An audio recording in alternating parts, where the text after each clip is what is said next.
ายดีตอนเช้าพี่น้องวันนี้มาหยกเรียนอยู่บ้านลงผึ่งเนาะลงผึ่งทงเฮาวันที่21เดือน1 2025นะพี่น้องงานแรกของปีเนาะบ้านลงผึ่งทงเด้อเมืองจำพรแขวงสะวรรณเขตนี่แหละเดือน16เสาร์เนาะก็ทำก็เสร็จแล้วมาหับใส่พี่น้องทางนี้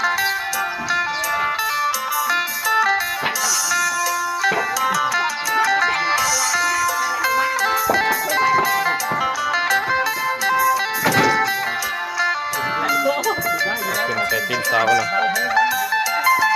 ตีนเสา70 เซน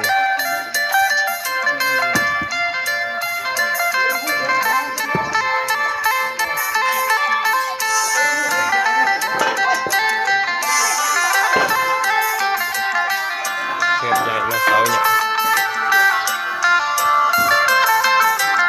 เสาหน้าเสาเนาะ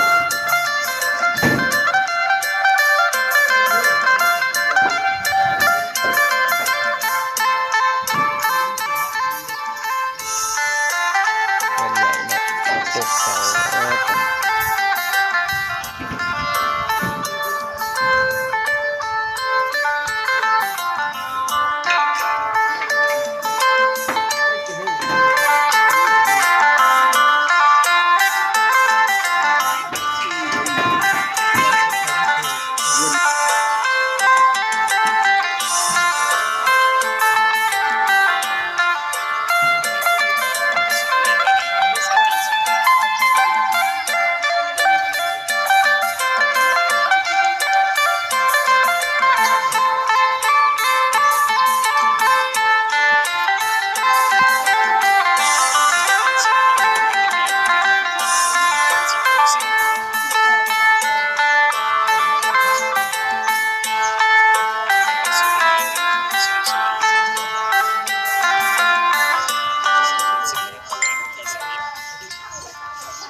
วัดดงผงนี่นะจ๊ะ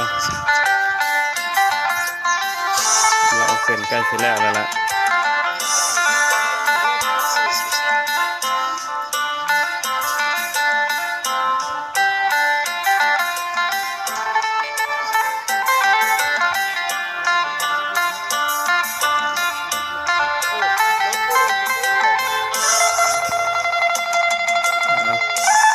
เล็ดเด้อใส่ตีนเสาใหม่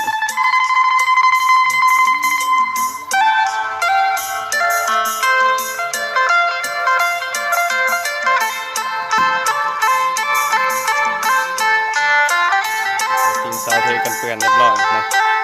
เพื่อน16 เสา